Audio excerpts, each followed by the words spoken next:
Welcome, everybody, to the Men's Basketball Head Coaches Show with the head coach of the Sacred Heart Pioneers, Anthony Latina. And, Coach, I know it's not quite the start that you've wanted, but there are, and I know this is, a tough thing as a coach to find the positives when you want to get on the right side of wins and losses, but there are some positive things going on. Evan Kelly, averaging 19 points a game right now. And after missing significant time last year, why don't we start with him? And what do you think of his ability to get back out there after such a long layoff and be able to be such an effective player?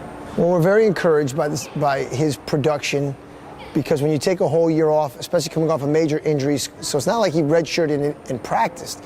He didn't even practice most of the year.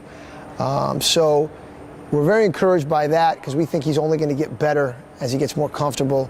And the same with Chris Evans. So we're really pleased with their production. And Luis Montez has played very well. Minus the last game where he didn't shoot the ball very well, he's gotten off to a decent start. So those three guys have played well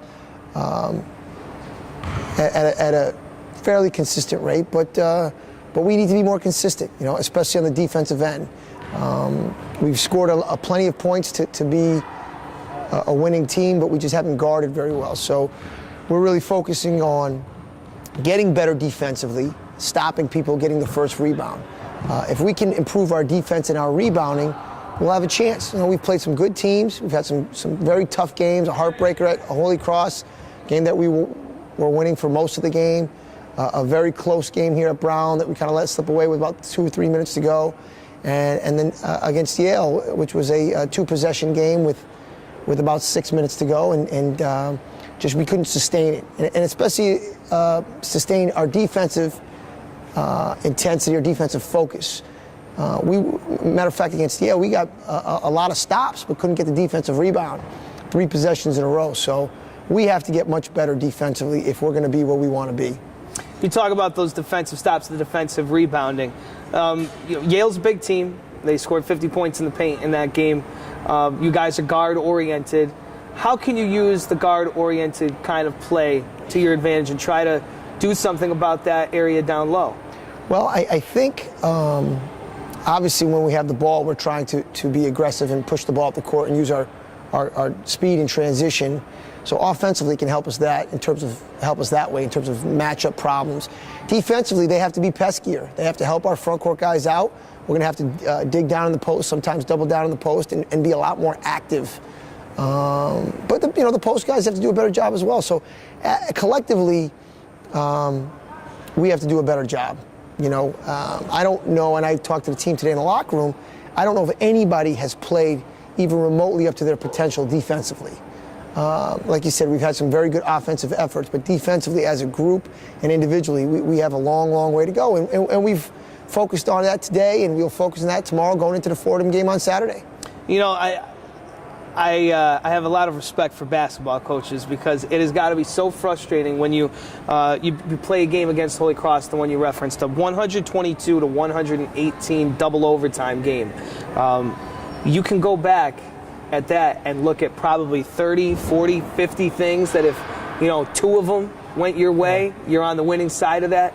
How difficult is it to kind of look at the big picture and not do that, and not dwell on the the 1 or 2 things that didn't go your way so many different times throughout the course of the game? That is the challenge. And in the Holy Cross game, you probably look at 3 or 4 things in the last 20 seconds. If 1 or 2 of those things go our way, we win that game. So it is a challenge. It's very important that we learn from that and move on, because unlike other sports, unlike football, which is once a week, a lot of times we have a game within another day or 2, so you can't dwell on it. We have a tough non-conference schedule early on, and it's only going to get tougher. So, I told our guys, hey, listen, it's all about the big picture and getting better and improving. And if we do that, the wins will eventually come. Now, hopefully they'll come sooner than later, but if they don't, I told them if we go 0-15 in league play, that's okay. We're going to keep working and getting better, because we need to be ready for the league.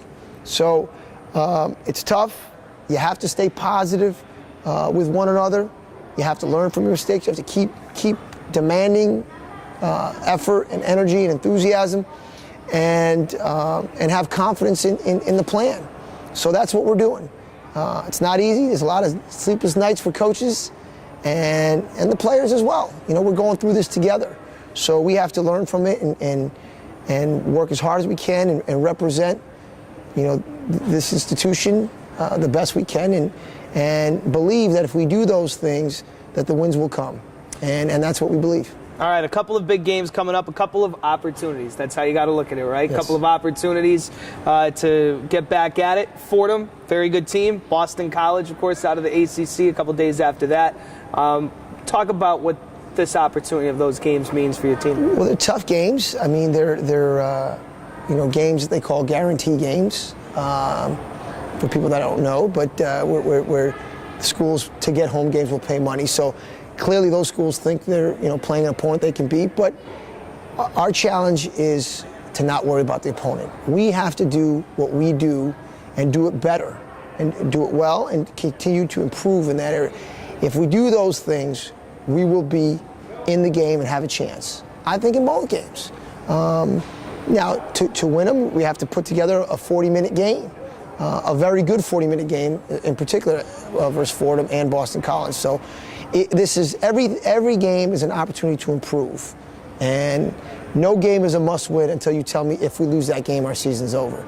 So that's how we have to approach it. We have to approach it in that fashion of constant improvement and getting better. And if you do that enough and you stick to the plan and do your best, good things will have a chance to happen. All right, good luck this week. Go get them, and we'll talk to you next week, Anthony. Thanks, Randy. Thank you. Coach Anthony Latina with us, as always, every week on the Head Coaches Show. So big week for the Pioneers, and their next chance, once again, comes this weekend against Fordham.